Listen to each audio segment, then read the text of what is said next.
Beep, beep, beep, dee, dee, dee, doo. Jumpa, this is Don and the Identity Human podcast. Once again, I haven't got a jingle jangle because I want us to come here and mingle mangle. Welcome back to the Identity Human podcast, everyone, and thank you very much for listening once again. We are on episode 14, would you believe it? 14 in a row. Okay, we're missing episode 7. It's gone on a mystery holiday still. I recorded that and then couldn't upload it because we were in South Africa and it was and. Little issues here, lots of excuses, but we're still going and I'm proud of myself because the whole point of this was to create some consistency, initially get to 26 episodes, which is like a marker to get yourself into like the top 1% of podcasts and then go on from there. So what are we going to be talking about tonight? And we'll make this to the point. We're talking about sleep again. So we're entering the sleep pattern. So the very first episode, we did a test stream on sleep and it was like, oh, I look back at that and I was like, wow, it was all over the place. Some interesting information, but didn't have much flow to it. So I thought tonight I could take the sleep information that I have in the back of my mind and do less of a lecture and more of a, well, let's talk about some of the myths behind sleep that we all go, yeah, that's me. I'm going to fool myself behind that. And then actually give some solutions to those sleep myths. And so it helps with that understanding. Because remember, the whole point of Identity Human is I want to be able to talk about whatever I want to talk about, but also create some understanding so that if you're following this and you're listening and these things empower you, it's because we're empowering the human within us to achieve the potential that we have, make the difference that we can make to society, and leave a legacy that has nothing to do with your name, who you are, but it's just that extra added value that you've added to those around you, that in 3 generations' time, they are still doing those kind of things because of what you did today. And just trying to elevate our thinking to be able to like, there's more to life than just you. And so let's see how we go. Right, so sleep, the first myth. Actually, I'm going to tell you all the myths and then I'm going to explain them so that you know whether this is kind of your kind of podcast or not today. And then I'm going to do 2 facts that blew my mind. I was researching these and I only learned them tonight. So the first myth, your body gets used to a lack of sleep. How long you sleep matters as the second myth. The third myth is you stay in bed if you cannot sleep because eventually you will go to sleep. Okay. The fourth myth is alcohol makes you sleep better. The fifth myth is a warm sleep temperature is good to sleep in. Sixth myth, light in the room is fine because it makes you sleep better. And then this isn't really a myth that I'd heard, but it's like, or maybe it is a myth that you guys have, is women have more of a risk of insomnia than men. Oh, sorry, no. The myth is women and men have the equal risk of insomnia. And we're going to talk about that a little bit. It gets quite fascinating. And then the last is naps are good for you within reason. Okay. So 2 of the facts before we go into these myths. And this one really blew my mind because I've always, actually, let me tell you the fact. The fact says, and I mean, when I say fact, I got it off a website and it blows my mind and it's going to be useful if I apply this to myself. If it takes less than 5 minutes to fall asleep, you are sleep deprived. Now, this one blew my mind because I've always prided myself on the fact that I can get into bed and fall asleep with it, like as my head hits the pillow. And I was like, yep, I'm way good at falling asleep. Nothing's on my mind. I'm not busy. Now I'm reading that. I'm like, holy cow, I've been lying to myself this whole time. Like, I've been getting into bed, sleep deprived, thinking I've got enough sleep because I fall asleep quickly. So it went on to say, I think it's like up to 20 minutes, like between 10 and 20 minutes is when you should be able to fall asleep properly. But if it's within 5 minutes, you're sleep deprived. So nothing bad comes of listening to this fact because it just makes me want to go to sleep earlier and realize that perhaps I am just functioning at a low level of sleep, thinking I'm functioning at my optimal, which is good. We want to sleep more because as you get to know more about sleep, you realize how important it actually is. So the second fact, and I don't think this one is true because I didn't participate in any sleep study that answered this, but I still like it. And I'm wondering what you guys are going to think, right? Today, 75% of us dream in color. And before color TV, only 15% of us did. And I'm like, come on, like this is a cognitive bias. Like, you're not going to remember if you dreamt in color before color TV. It's just going to be one of those things where you go, yeah, actually, do you know what? I dreamt in black and white and now I dream in color. It's so weird. Like, I definitely dream in color. But now this blows my mind is what if people actually just dreamt in black and white pre-color TV? Like, does that, the fact that that could be true, does that not blow your mind?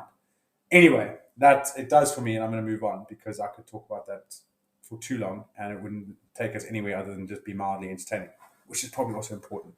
So back to myth number one: your body gets used to the lack of sleep. How often have we heard ourselves say that, or someone that we're talking to say, "Oh, do you know, like you just adjust, your body just cracks on." And I think, at one stage, yes, true. Like we are resilient, we are able to just crack on.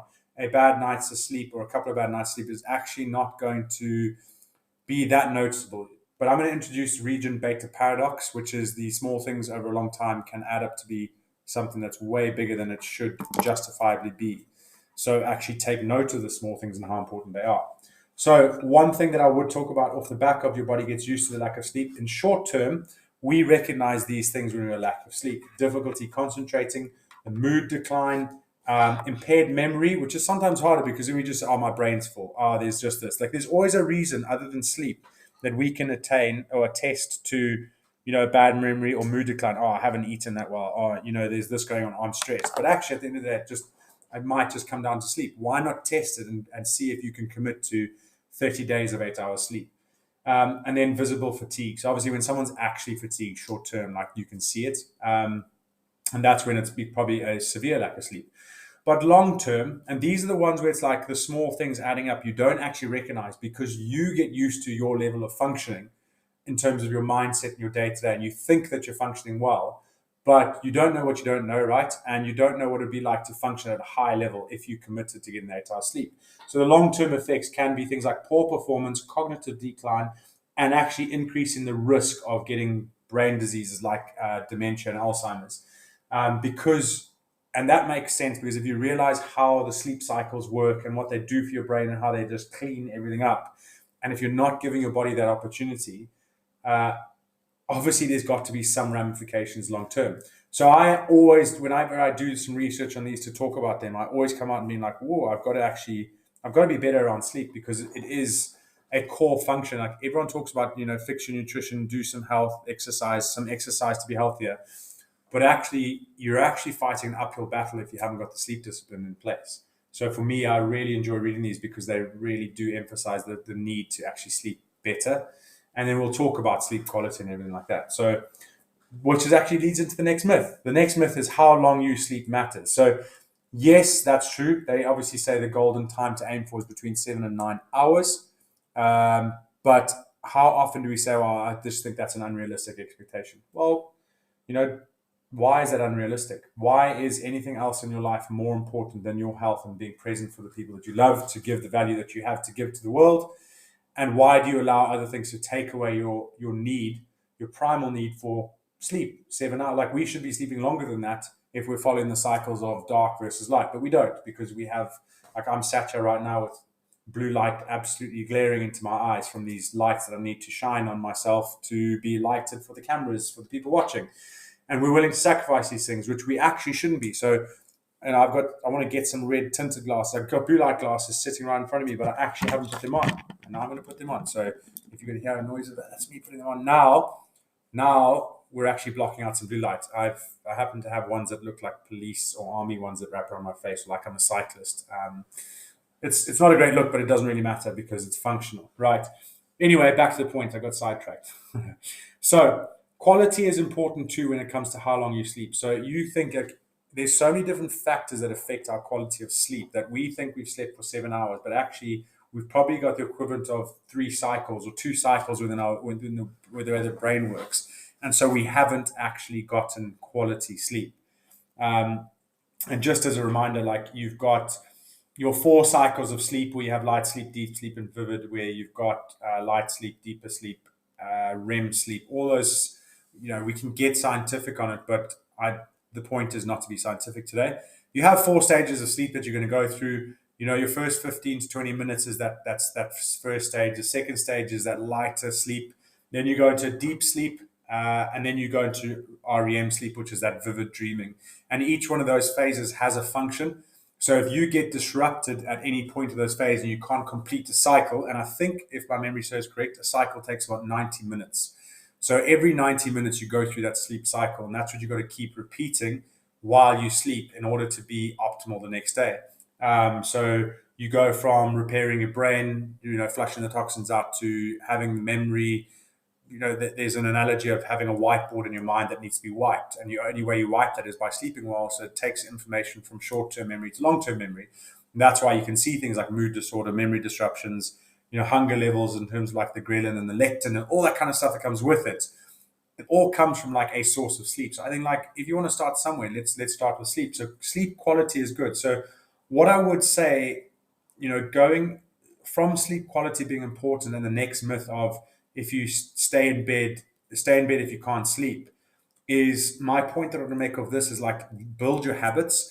Now, why are habits important? It's because a long-term cure, and that's more effective for insomnia, on aside from medication, and that's more effective than medication. So, and this is like Matthew Walker's stuff that he's done in his sleep studies, is the habits that you build around sleep. So what does that mean? And this is the functional bit that I want you to maybe take away from this, is like, if you are, say, personal trainer, or if you are got a personal trainer, if you're just doing things for yourself, is like, how do you implement mental structures? We spoke about high performance triangle before. How do you implement these things to make it easier for you to trigger sleep? Um, so a pre-bed routine, like circadian rhythms, are important. So waking up at the same time is important, and trying your best to go to bed at the same time is really important, so that your body gets used to the rhythm. So we can build a natural rhythm. If you've got a natural rhythm, it's almost like muscle memory. Your brain's a muscle. You will then shift into sleep a lot easier, which means your body knows what to predict and when to sleep properly. So pre-bed, some of the suggestions for like building up your habits for getting into a good bedtime routine is, put on your blue light glasses at 8 o'clock every evening, regardless of what you're doing, right? So you start to then say to your brain, I'm consciously thinking about sleep. Then you can, once your routine's fully built out, alarm means go to bed, which when you go to bed, you start the process of pajamas, or bath, pajamas, brush teeth, get into bed, sleep. Okay, so you obviously build that out by maybe just sticking your blue light glasses on at 8 o'clock every night. And then you add the alarm, and then you add the bath, then you add the cleaning teeth. I mean, if you don't clean your teeth every night, it's a personal choice. We'll move on from that. And then getting into bed. The last key there is like the getting into bed bit, is like, don't get into bed unless you're fully prepared to go to sleep. So this means no reading in bed, no iPads, no electronics, obviously, come on. Not to be short and judgmental. I know we all go through the phases, but it is understanding like, you shouldn't be sitting in bed if you don't have the intention to sleep. And that's the whole point, is you want your brain to pair your bed, your pillow, with sleep, so that it helps you go into a better quality deep sleep. Because if you're staying in bed and reading, playing games, just chilling without the intention, watching TV, all those things, it really confuses the primal side of yourself, and the muscle stores, if you want to think of it in loads of different ways. It's like, well, is bed meant for sleep, or is it meant for chill, or is it meant for relaxing, is it meant for watching TV? What is bed all about? So you want to pair areas of your house with certain functions, specifically with your bed. So that's why the myth of how long, if you stay in bed if you can't sleep, is like, no. If you can't fall asleep within 20 minutes of getting to bed, get out of bed and reset yourself. So like, go and sit on the couch, read a book until you get tired, or just try again. And you keep repeating that cycle until you can fall asleep in that 20 minutes.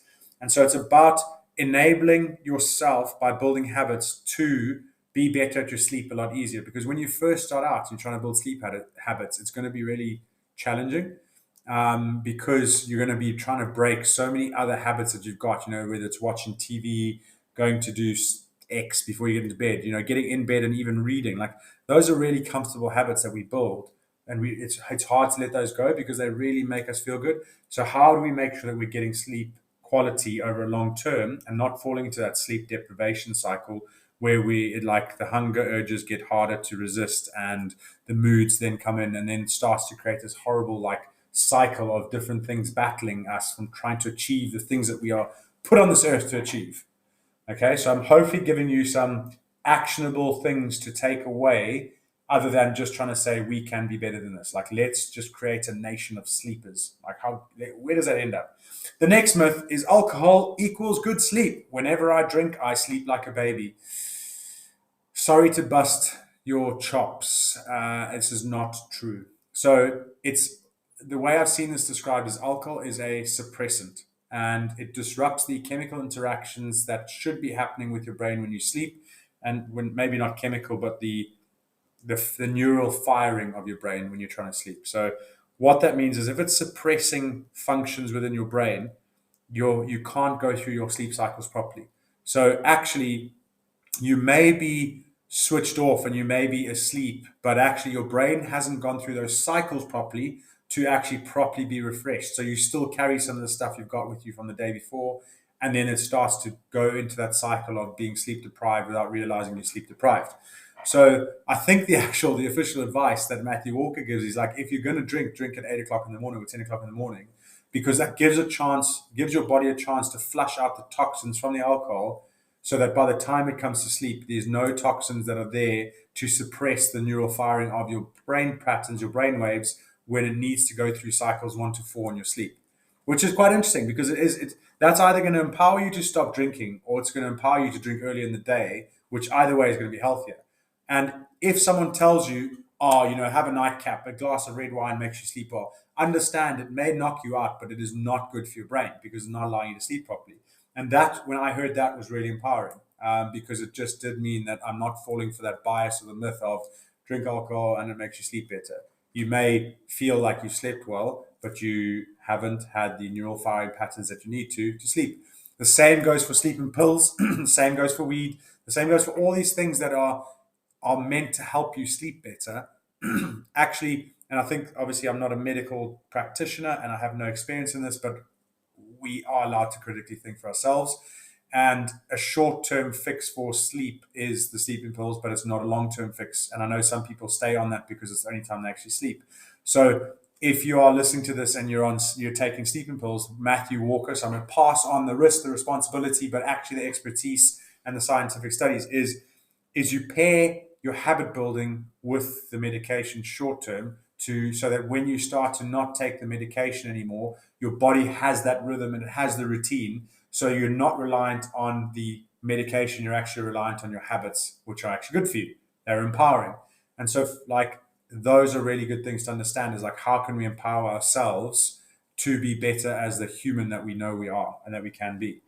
Now, the next myth is a warm sleep temperature. Oh, because we feel really cozy when we're warm and that makes me sleep better. No. So you see the trend of warm and cold exposure. So, saunas and then cold ice baths. And I see people saying, I sleep really well in the evenings when I ice bath. I'm like, well, the principle behind sleep is wake up to cold. So you wake up in the mornings because you should be colder, right? So that's why getting in the ice bath for me, or cold showers in the morning, it's going to wake your body up. And then in the evening, a nice warm bath is going to help you go to sleep. And this is why. So we talk about sleep quality being really important. So it's that deep sleep that we want to get into, because that's when our brain gets to repair and really like flush out all the stuff from the day, the stuff that we need to know, and transition to long-term memory.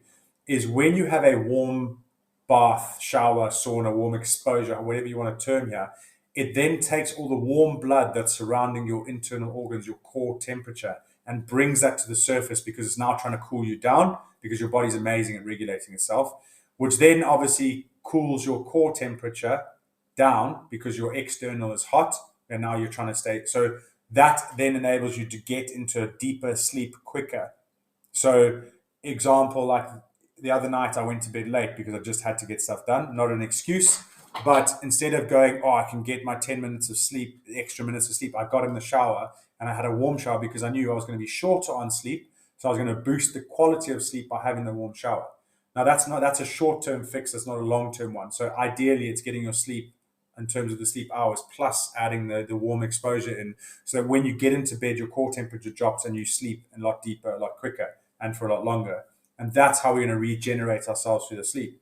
So if you're doing cold exposure, I would be recommending, if you're doing it in the evening, you can't avoid it because that's when you like doing it, is pair that with warmth, because you might be possibly hindering your sleep quality, even though you may not think it, by getting into bed after a cold dip. So go cold, then go warm, then get into bed. Don't finish on cold, finish on warm. I think I saw some science around that the other day, but I'm not. Do you know what? Like when you critically think and you can be your own experimenter, you can see what work, and you can actually look into it at the time that you need to. So the next, so I hope like warm sleep temperature. Oh, by the way, the ambient temperature of a room should be between like it's like 16 to 18 degrees or 17 to 19.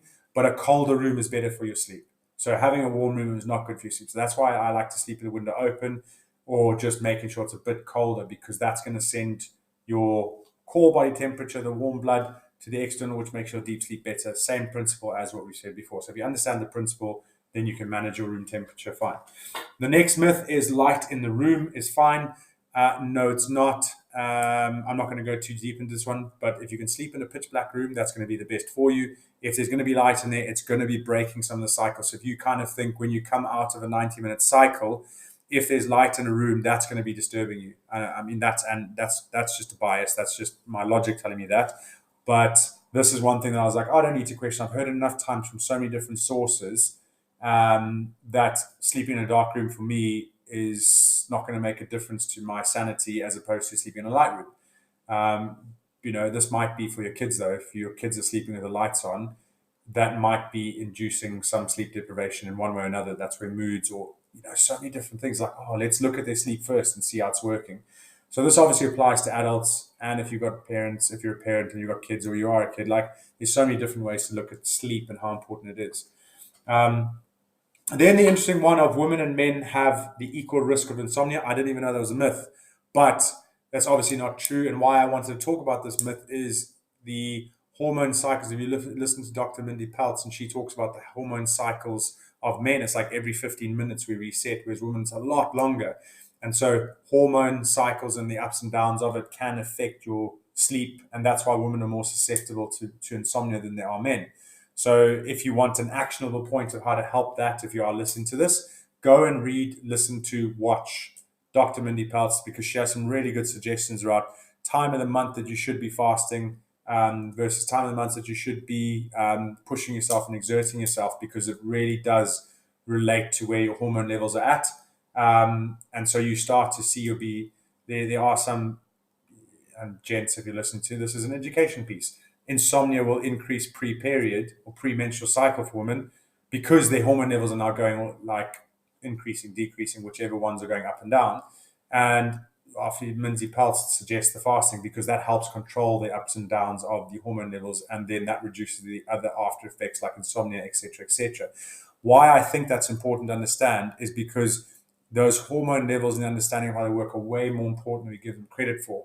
And if you can see that happening in women, then at men, there's some level of that happening within us. So we actually need to make sure we're controlling those too. So create a rhythm for your body by being consistent with it. Like I love consistency. There's so many different reasons that we should aim to be consistent in things, and sleep has got to be one of them. And then the last bit is naps. I mentioned naps as a myth, like naps don't affect your sleep. Now, the official advice around this from, again, Matthew Walker, 20 years of sleep studies, all that, like I really like the stuff he says. And I like sleep studies because it's one of the very few environments that you can control as a researcher. Not that I am one, but come to the sleep lab, we hook you up and we control every aspect that you have, from what you eat to how we observe you over this 2-week period. So there's very little error from like user error, if that makes sense. The participants can't really lie or hide things. So they say having a nap before you sleep is like eating before you have supper. It's just going to take away from your hunger levels. So if you're going to nap before 2, as that's the simplest advice. And don't nap for less than 30 minutes or longer than 90 minutes, but not in between, because of your sleep cycles. That's why sometimes when we're napping and you wake up after 60 minutes, you feel super groggy because you've probably woken up in like your stage 3, which is deep sleep. So you should actually actively set your alarm for less than 30. So it's like their power nap. That's why they work. Or longer than 90 if you can, because that takes you through a whole cycle of sleep and is better for you. Otherwise, you're going to spend the next couple of hours just feeling groggy from your nap. You go, oh, I'm so tired, and. But yeah, I mean, we could also talk about caffeine, but I didn't see any myths around that. But if you guys are coffee drinkers, understand that it's going to have a stimulant effect on your neural firing patterns in your brain. So it's not going to help that deep sleep quality. If you have a full caffeine or coffee, Americano, whatever, espresso at 12, it's got a 12-hour half-life. So it's like having a half an espresso or quarter espresso at 12 o'clock in midnight. So just try and not have any caffeine after 10. I think is the official advice around it. And that helps. Like, have you guys ever tried how about this? Ask someone to make you coffee and say, whether you make a decaf or caffeinated, don't tell me. I want to see if I can tell the difference. And you're not going to be able to tell the difference. It's just a taste thing, which means it's not a taste thing, it's a mental thing. You don't need caffeine as much as you think you do. And I think if you understand how to fix your sleep, it empowers you a lot more to go, maybe I don't need that. Maybe I'll just have them before 10 a.m. and after that I won't. And just see how it starts to make these little incremental improvements. So that brings us to the end of the episode. I really hope that was more of a functional, here's some myths. I subscribe to these sometimes, and here are the actionables off the top of this. Because identity human for me, it just is literally about like understanding ourselves from a holistic point of view, whether it's your internal energy, your mental strength, your physical health, your physical strength, your surroundings, the people you hang out with, what's going on in your mind, the spiritual side of things, the non-spiritual side of things, the scientific side of things. Like those are all things that I want to get us talking about as we go, because I think they're actually very big value adds that we don't see a lot of, and hopefully in a way that is palatable and you enjoy listening to. So, 26 minutes. If you're still listening this far, I really appreciate you, and I hope this has added some value to you.